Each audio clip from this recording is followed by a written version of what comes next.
দুই নাম্বার হলো যারা সুদ খায় তারা পাগল অবস্থায় কবর থেকে কিয়ামতের দিন উঠবে। নাউজুবিল্লাহ বলেন। যারা সুদ খায় তারা পাগল অবস্থায় কিয়ামতের দিন কবর থেকে উঠবে। আল্লাহ বলেন আল্লাযীনা ইয়াকুলুনার রিবা, বলেন যারা সুদ খায়। আল্লাযীনা ইয়াকুলুনার রিবা এর অর্থ হলো যারা কি খায়? সুদ খায়।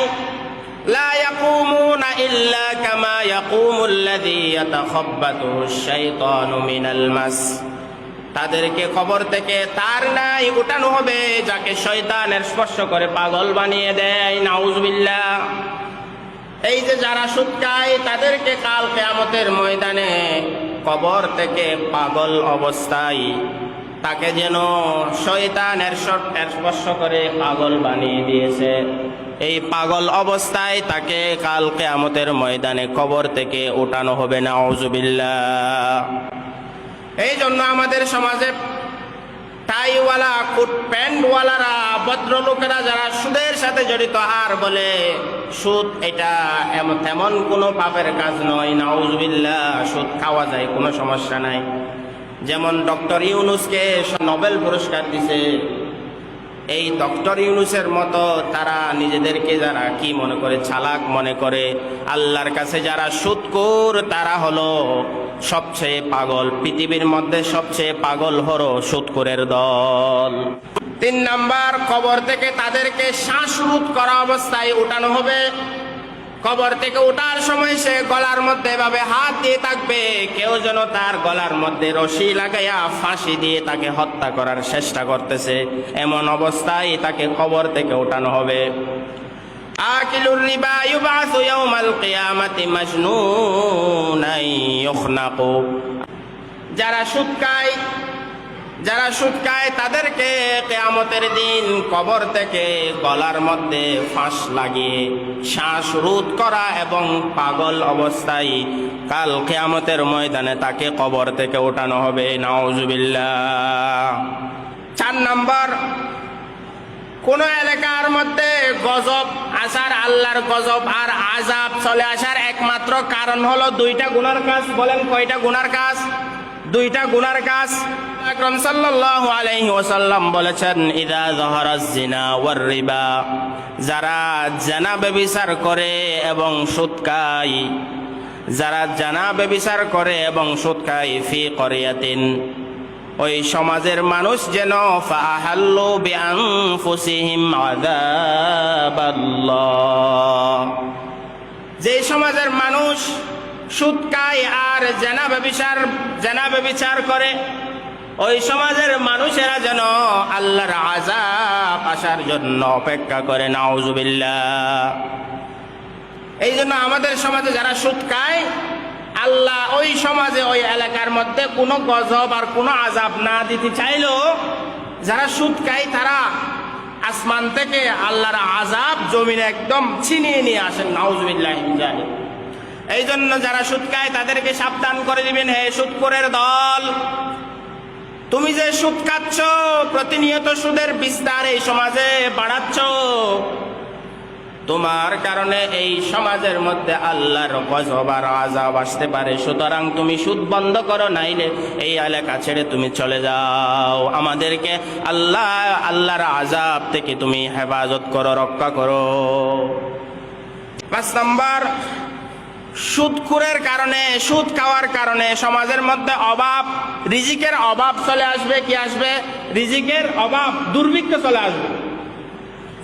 قال رسول الله صلى الله عليه وسلم ما من قوم يظهر فيهم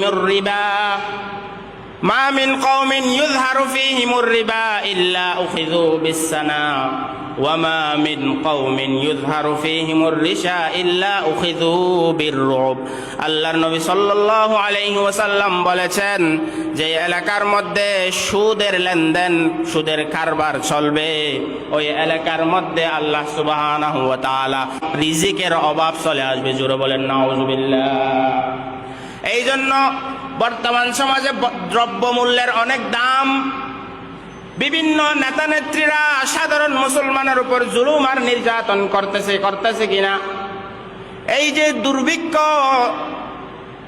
দ্রব্যমূল্যের ব্যাপক হারে দাম বেড়ে যাওয়া, বিভিন্ন উপায়ে মানুষ কষ্টের মধ্যে পড়ে যাওয়া, মানুষের অভাব অনটন চলে আসা, এগুলোর একমাত্র কারণ হলো এই সমাজের হয়তো কিছু মানুষ সুদের সাথে জড়িত হয়ে গেছে, ঘুষের সাথে জড়িত হয়ে গেছে। এই জন্য মুসলমান মানুষের সমাজের মধ্যে অভাব অনটন চলে আসার একমাত্র কারণ হলো ওই সমাজের কিছু মানুষ সুদখোর হয়ে গেছে। নাউজুবিল্লাহ।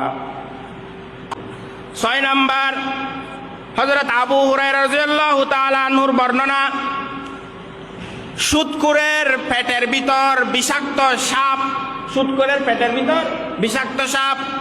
রাসূল আকরাম সাল্লাল্লাহু আলাইহি ওয়াসাল্লাম বলেছেন, আতাইতু লাইলাতা উসরিয়া বি আলা কওমিন বুতুনিহিম কাল বুয়ুতি ফিহাল হাইয়াত।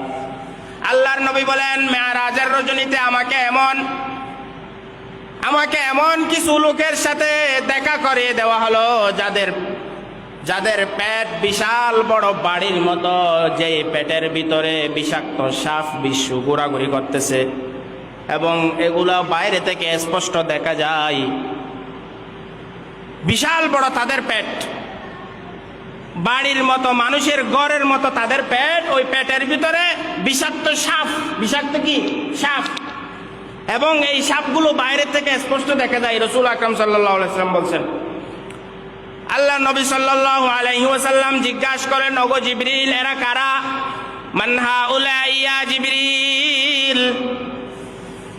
যাদের পেট বিশাল বড় বাড়ির মতো, যেই পেটের ভিতরে বিষাক্ত সাপ দেখা যাচ্ছে, এই কষ্টের মধ্যে লিপ্ত আছে, এই লোকগুলো কারা? জিবরিল আমিনের কাছে নবী সাল্লাল্লাহু আলাইহি ওয়াসাল্লাম জিজ্ঞাসা করলেন।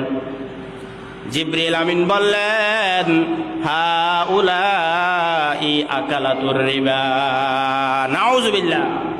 আল্লাহর নবীকে জিবরিল আলাইহিস সালাতু ওয়াস সালাম বললেন, ওগো আল্লাহর রাসূল, এই যে আপনি দেখতেছেন যাদের পেট বিশাল বড় বাড়ির মতো, ওই পেটের ভিতরে সাপ, বিষাক্ত সাপে ভরপুর পরিপূর্ণ, এই যে কষ্টের মধ্যে লিপ্ত অবস্থায় যে লোকগুলোকে আপনি দেখতেছেন, এরা হলো সুদখোরের দল। খবরদার মুসলমান ইমানদার আল্লাহর গোলাম, হে আমার যুবক ভাই, আমার মুরব্বী বাবাজিরা, পর্দার আড়ালে অবস্থানরত আমার সম্মানিত মা বোনেরা, ভালো করে শুনেন। আমাদের সমাজের মানুষেরা প্রতিনিয়ত সুদ আর ঘুষের সাথে জড়িত হয়ে যাচ্ছে। সন্তানকে একটা গাড়ি ক্রয় করে দেওয়া হবে, একটা গাড়ি কেনার সময় টাকা নাই, কিস্তির মাধ্যমে সুদি টাকা দিয়ে আপনারা লোন নেন, এই যে সুদের সাথে জড়িত হয়ে যাচ্ছেন। সন্তানকে বিদেশ পাঠানোর সময়ও আপনি কিস্তির মাধ্যমে সুদের টাকা নেন, সুদ দিয়ে লোন নেন। শুধু তাই নয়, আমাদের সমাজের মহিলাদের একটা অভ্যাস খারাপ হয়ে গেছে। কোনো প্রয়োজনে টাকা লাগলে, টাকা যদি হাতের কাছে না থাকে, 2 তোলা যে স্বর্ণ আছে এগুলো বন্ধক দেয়, সেটা তো ভালো কথা, কিন্তু ওখানে স্বর্ণকারের দোকানদারকে সুদ দেয়। নাউজুবিল্লাহ। দেয় কি দেয় না? এই যে প্রতিনিয়ত মানুষ সুদের সাথে জড়িত হয়ে যাচ্ছে, আল্লাহ রাসূল সাল্লাল্লাহু আলাইহি ওয়াসাল্লাম যারা সুদ খায় তাদেরকেও লানত করেছেন, যারা সুদ দেয় তাদেরকেও লানত করেছেন, যারা সুদের কারবার লিখে রাখে তাদেরকেও লানত করেছেন, আর সুদের সাথে যারা সাক্ষ্য দান করে সাক্ষীদাতাকেও আল্লাহ রাসূল সাল্লাল্লাহু আলাইহি ওয়াসাল্লাম 24 ঘন্টা তাদের উপর অভিশাপ আরোপ করেছেন। জোরে বলেন নাউজুবিল্লাহ। এই জন্য মুসলমান ইমানদার, এই যে আমরা প্রতিনিয়ত ডাইরেক্ট সুদ না খাইলেও ইনডাইরেক্ট আমাদের পেটের মধ্যে সুদের কারবার, সুদের হারাম লুকমা আমাদের পেটের মধ্যে পৌঁছে যাচ্ছে। এই জন্য আমাদের সমাজে দুর্ভিক্ষ চলে আসে, প্রতিনিয়ত আল্লাহর গজব এসে উপস্থিত হয়। নাউজুবিল্লাহি মিন যালিক। আল্লাহ সুবহানাহু ওয়া তাআলা আমাদেরকে এই ভয়ঙ্কর এই পাপের কাজ, সুদ খাওয়া, সুদ দেওয়া, সুদের সাথে জড়িত থাকা, সুদের সাথে সাক্ষী দেওয়া, এই সমস্ত পাপ কাজ থেকে আল্লাহ সুবহানাহু ওয়া তাআলা বিরত থাকার, বেঁচে থাকার তৌফিক দান করেন। সকলে আমিন বলেন, জুড়ে বলেন আমিন। এরপরে আপনাদের ভয়ঙ্কর একটা কথা বলবো। বলেন তো কি আপনারা মায়ের সন্তান কিনা? আপনারা সবাই মায়ের সন্তান তো? মায়ের সন্তান মায়ের সন্তান যদি হয়ে থাকেন তাহলে রাসূল আকরাম সাল্লাল্লাহু আলাইহি ওয়াসাল্লামের একটা হাদিস শুনেন। قال رسول الله صلى الله عليه وسلم الربا 70 حوبا আল্লাহর নবী বলেছেন সুদের 70টা শাখা আছে, সুদের 70টা শাখা আছে। 70টা পাপের কাজের মধ্যে এই সুদের এই পাপের কাজের মধ্যে 70টা কি আছে? শাখা প্রশাখা আছে। আইসারুহা আইয়াউকিহার রাজুলু উম্মা, নাউযুবিল্লাহ। এই 70টা শাখা প্রশাখার মধ্যে সবচেয়ে নিম্ন শাখাটা হলো নিজের আপন মায়ের সাথে জিনা করা, নাউযুবিল্লাহ। সুদ খাওয়া মানে নিজের আপন মায়ের সাথে কি করা? জিনা করা। আর যদি মা বোনেরা সুদ খায়, নিজের আপন বাবার সাথে জিনা করা, নাউযুবিল্লাহ। কত বড় ভয়ঙ্কর কথা রাসূল আকরাম সাল্লাল্লাহু আলাইহি ওয়াসাল্লাম বলেছেন। এই জন্য আমার মুরব্বী বাবাজিরা, যুবক ভাইয়েরা, পর্দার আড়ালের মা বোনেরা, আমরা সবাই যদি মায়ের সন্তান হয়ে থাকি, আল্লাহর দোহাই লাগে আপনাদের পাওটা যদি আমার দিকে আগে দেন, ওয়াল্লাহি আমি আপনাদের পায়ে হাত রেখে বলবো সুদের এই কারবার ছেড়ে দেন। কারণ সুদের ভয়াবহ শাস্তি সহ্য করার মতো নয়। কবরের জগতের মধ্যে পেটের ভিতর বিষাক্ত বিশাল বিশাল সাপ নিয়ে কবরের ভিতরে শাস্তি ভোগ করতে হবে। এমনি তো সাপে কামড় দেয় বাইরে থেকে, সুদখোরকে সাপে কামড় দিকে পেটের ভিতর থেকে সুদখোরকে সাপে কামড় দিবে, নাউযুবিল্লাহ। সুদ খাওয়া মানে নিজের আপন মায়ের সাথে জিনা করা, নাউযুবিল্লাহ। এই যে কত বড় ভয়ঙ্কর আযাবের কথা রাসূল আকরাম সাল্লাল্লাহু আলাইহি ওয়াসাল্লাম বলেছেন। আল্লাহ সুবহানাহু ওয়া তাআলা যেন আমাদেরকে এই সুদের কার্যক্রম থেকে বেঁচে থাকার তৌফিক দান করেন। সকলে আমিন বলেন।